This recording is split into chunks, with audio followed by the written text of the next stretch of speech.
Hello YouTubers, showing you a little bit of the progress. I've got a lot of stuff buttoned up. I was kind of trying to do some of the window stuff by myself, and as you can see right there, I put the window a little bit too high and now it doesn't cover and it's all wet under there.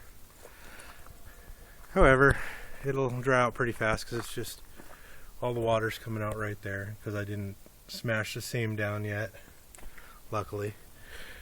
And I got all this around here sealed up. I've got this piece right here on. If you remember from the previous videos, this was all ripped all down the side, and I've got it all sealed up. It was ripped up pretty bad here on the side too. So I got most of the tin kind of buttoned up. Up there it was a mess, but I'm going to get some Bondo and take care of like this little scratch and some of the other things. Oh, I got the water in, which is pretty nice. I managed to get that in there really easily. This vent used to go to the heater. I think I mentioned that before. It's nothing now. It's just covering in where I don't have tin. Same thing with this door here because I have just a 120 volt stove at this point. Got the propane cover on. I got all the bottom stuff in. Got to fix up the wheel well where I don't quite have it buttoned up. Same side, same on the other side. Got all the marker lights in. This little door, I have no idea what it was for. I have, for the sewer, the hose goes right there, so I have no idea what this was for. So I went ahead and put the electrical connection in there. One cord that goes all the way to the breaker panel. I put a 4 breaker panel in there. This is where it used to have the jack in it. Found the cover for the hot water heater. All that's working. I'm lucky. Didn't put wood behind here. Didn't think about how am I going to fasten the backup or the license plate light and the license plate. So I'm just going to have to run those bolts all the way from inside through, which is okay. Got to take these covers off and run a couple bolts through there. Need the backup lights still and the wiring for that, which shouldn't be too bad. However, for some reason coming off the transmission, the backup stuff doesn't work. Maybe a ground or something, I don't know. Still have this door in. Not going to fix this window. Maybe in the future when it bothers me too much from being crooked. I'll take you inside. I've got the handle on for the door. Kind of messy in here still. Started to foam in all around the inside of the cab so I can get that all buttoned up and airtight. Over here I got caulking, which feels like it's starting to tack up. And the foam filling all the channels in the body. I don't need to run any electrical or anything in there. It's going to be kind of minimalistic. Got to do something about the door. I don't know if you can see. Let me get some light in here.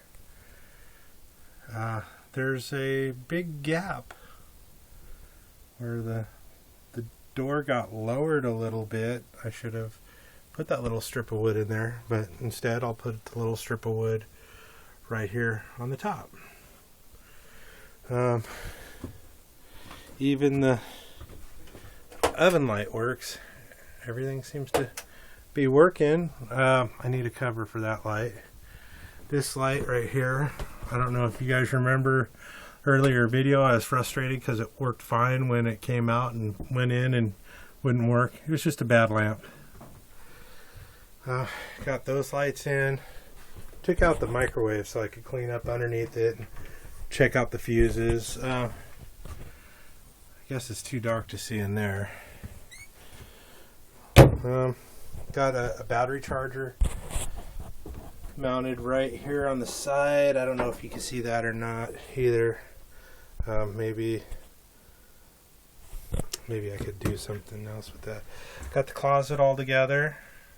She's got her little hanging stuff where she could put her clothes, different clothes in each one, which I imagine is just going to be everywhere anyways. The bottom comes out to access the batteries, and then right back behind there is our breaker panel, which I'm sure you can't see very well, and the little relay on the top, which was now disconnected because I blew the inverter. Because, well, it didn't want to work the way I wanted it to work, and I lost the argument. Here's the inverter, along with the mess. I'm just going to toss it. $70, you know, I can get another 1500 watt inverter. Another project that I have coming up on this is I was just given a exhaust manifold. This one's cracked in a couple different spots, so it's leaking gas fumes in here pretty bad. Got the dash apart, trying to get the speedo to work. There's the speedo drive gear is missing in the transmission, and the speedo cable's missing, which might have something to do with why the speedometer doesn't work. Let me shut this off. I forgot the overhead light on for like 2 days, and batteries still seem to hold up pretty good, so I guess I'm lucky there. Climb out here, and I don't think I have anything else left to report. Oh yeah, one other thing. I have these black and gray tank under here that I'm just having a bear of a time trying to fit someplace. They're just massive for this thing. I'm going to just hang it off of some of this bed frame right here. Then I've got some brackets over here that came with the tanks when I bought the tanks. They're pretty nice. They have a little lip that catches a little indentation on the plastic tank.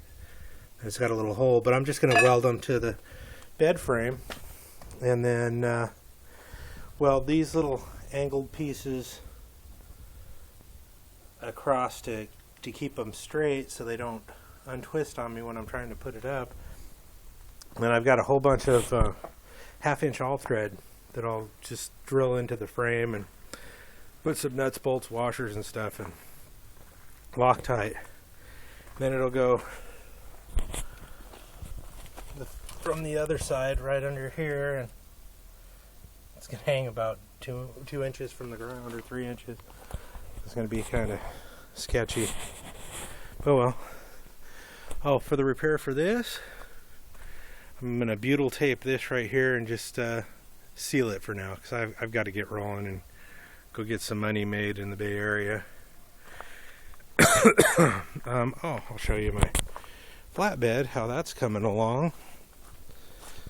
It's actually quite nicely.